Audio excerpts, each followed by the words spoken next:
Yo, what's up guys? Ako nga pala si Rocky, 19 years old at samahan niyo ako sa kwento ng aking buhay. Guys, kaalis kakagising ko nga. Nalimpungatan ako kasi nagmadali lang din kami. Ngayon nasa store na kami, tapos yung pamangkin ko nahatid na. And yung chicken na, may chicken, may fried chicken, gagawin nating sweet and sour. Bibilin nga pala natin guys, pineapple, tapos bell pepper, tapos onion. Yun yung mga bibili natin. So guys, aga pa guys. Let's go. Guys, nandito na tayo. Tindahan nila kuyo. So tara na, dito na tayo. Yung may pineapple chunks kayo? Opo. Magkano po yun? Isa lata po. Magkano pa? 40. Isa po. Tapos, bell pepper guys. Kasi sweet and sour yung lulupad natin. Ito, tama tayo isang green tas isang red para maganda yung kulay niya. Ito rin po. May patatas ba yung sweet and sour ya? Ayan lang, bell pepper lang. Sibuyas. Ano yun ya? White or ano? Red po? Sige, red na lang. Ito po. Thank you po. Nakabili na tayo kay kuya. Ito na ingredients natin. Bell pepper, tapos pineapple chunks. Tapos sabi ni kuya, onion daw, wala daw patatas pala yun. May napanood kasi ako sa TikTok meron eh. Pero wala pala. Ang bilis lang guys kasi. Siguro 100, ay hindi, 150 to 200 meters lang yung layo ng store nila kuya sa atin. Kaya lakad lang talaga. Hugasan muna natin yan. Yung itong konting hugasin na yan. Pero halos wala naman yung diesel. Kasi nakaano lang talaga. Ito lang talaga yung hindi ko nahugasan ko lang ako. Yun lang talaga. Tapos guys, ang gagawin niya, yung nga ba yung sinabi ko kanina? Susubukan kong i-straight, puro vlog. Tapos tomorrow, tsaka ko siya i-edit ng i-edit.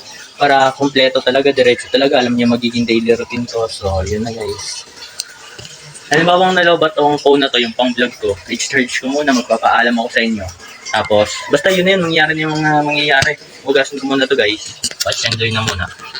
Tapos dito guys, makikita po ninyo, hinugasan ko na po yung mga dapat hugasan. Pagkatapos ko magugas guys, pinanlawan ko na rin. Tapos naglinis na rin ako at nagpunas-punas. Dito guys, makikita ninyo, hinugasan ko yung rice cooker at nagsaing na rin po pala ako dyan. Guys, meron na sinaing. And Next naman guys, sinihiwa ko na po yung bell pepper. Yan, ang hiwa dyan guys is pa square lang, pa box lang guys. Sa sibuyas naman guys, sa onion naman is malalaki siya, malalaki dapat yung hiwa. Dapat kasing size lang siya ng bell pepper para once na pinlating mo siya, maganda siya tignan. Yan, ketchup. Ubus na yung ketchup namin guys. Oh, wala na. So, gawin na lang natin ng paraan. Ubus na ng ketchup. Lagyan natin ng konting water. Tapos, kuha tayo ng oyster. Oyster guys, oyster.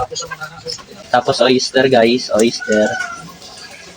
Pagkatapos ng oyster guys, ilagay nyo na yung sabaw nito. Yung sabaw nito. Ang teknika pala sa paglalagay ng guys, di ba binutasan nyo dito? Butasan nyo din dito maliit.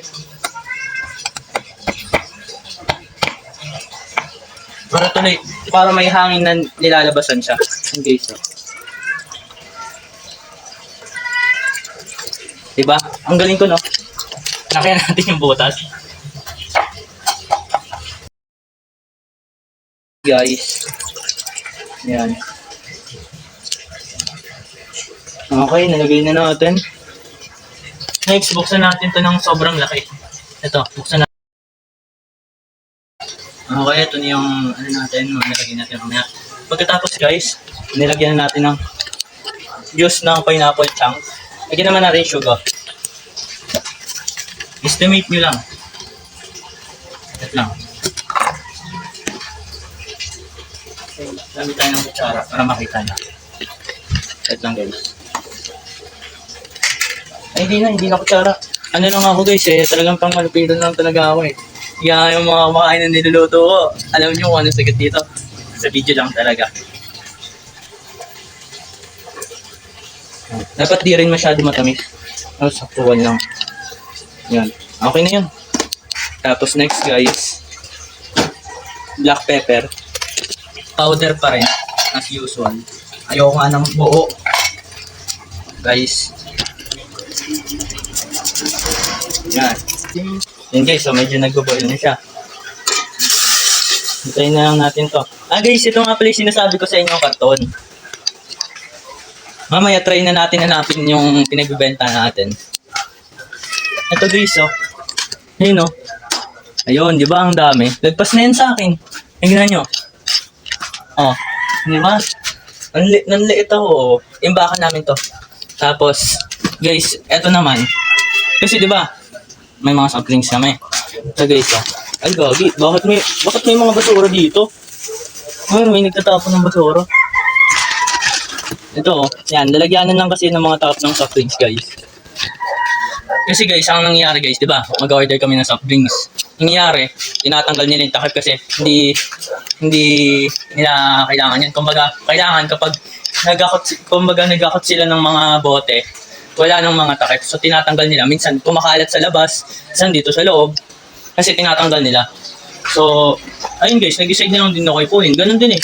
Ako lang din mahihirapan eh. Kami lang din mahihirapan kasi kami lang din maglilinis eh. Tapos sa part na to guys, binuhat ko lang yung box na yan, tapos nilagay ko dun sa harapan ng tindahan kasi i-display na yon para mabenta. What's up guys? Nandito na ako.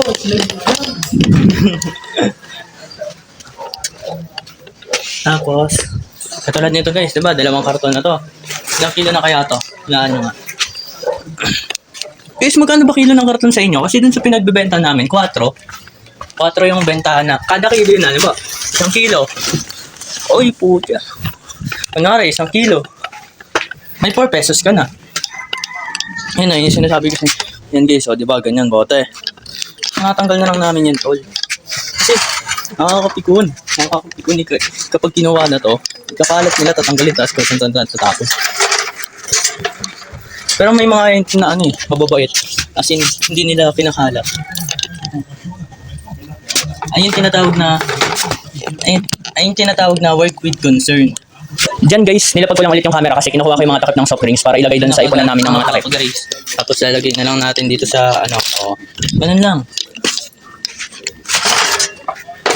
Binuhat ko to guys. Lagyan natin dito sa ano, sa mga walang laman. Ang daming ano pala dito. Yung may hindi natabi oh. Mamaya tatanggalin natin yan. Pero nga, mas muna natin to. Kasi marang siya. Kita niyo ba guys? Ang tagal dumating ng mga ano sa amin, yung truck ng basura.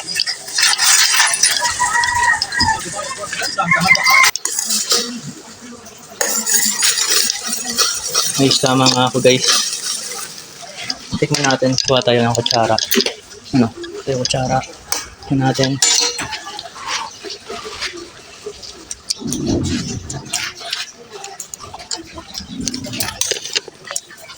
Anghang. Ano yung ketchup na ay, tamis anghang yung ketchup. Mali tayo. Base, ano nga pala, diba? Sweet and sour. So, dapat medyo may asin.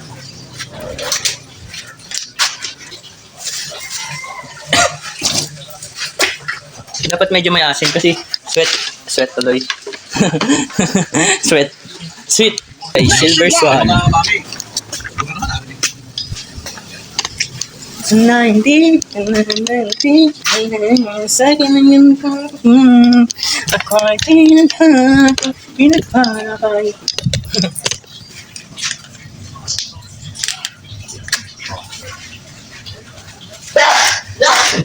Tapos guys, isang ganito ng suka. Tansayin lang natin.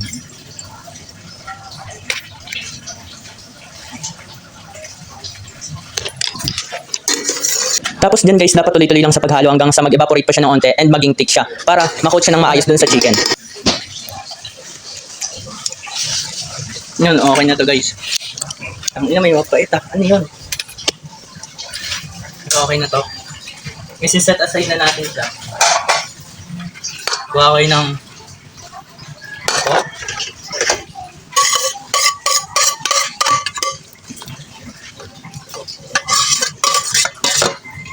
So guys, kompleto na. Ayan o. Mekos-mekos na lang natin to.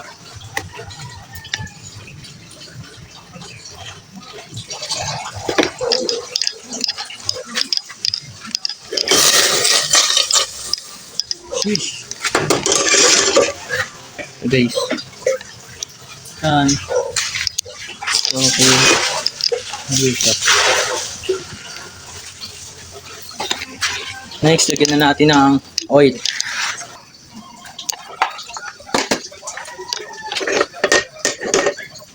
Kusinahan natin. Tapos lagyan nyo na lahat. Yan.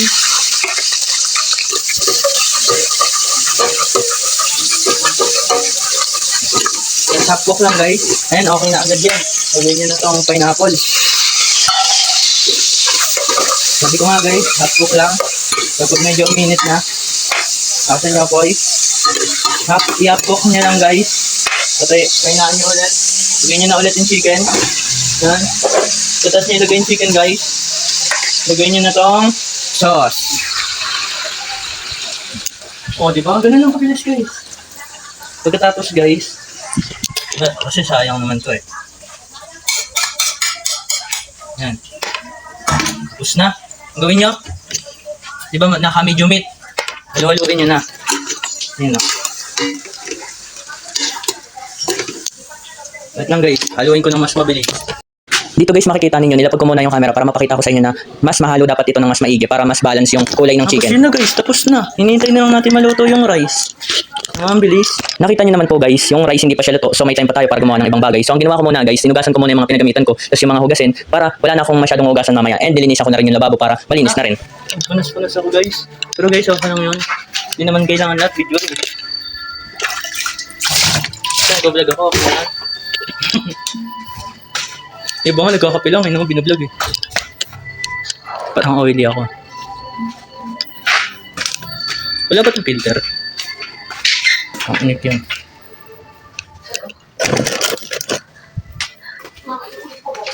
Oo, walang filter.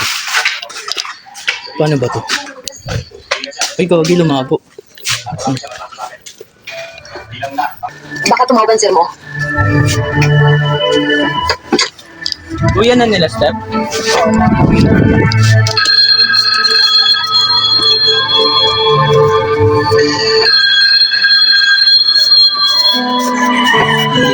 Para mukha tayong tao sa camera.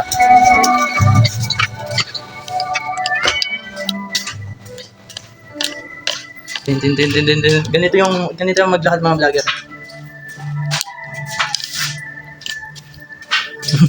Hindi. Guys, luto na yung rice. Luto na rin yung rice, oh. Luto na rin yung rice. Time check nga, 8 o'clock. 7 o'clock kami dumating dito. Nakapaghugas na ako. Mga ginagawa rin ako kung ano-ano. Nakapagluto rin ako. Ganun ako kabilis magluto, guys. Pero actually, guys, depende pa rin yun sa lulutuin nyo. Kahit sino naman, guys, eh. Kahit sino. Baka nga, si Chef Logro nga, nagluluto ng 5 minutes lang, eh.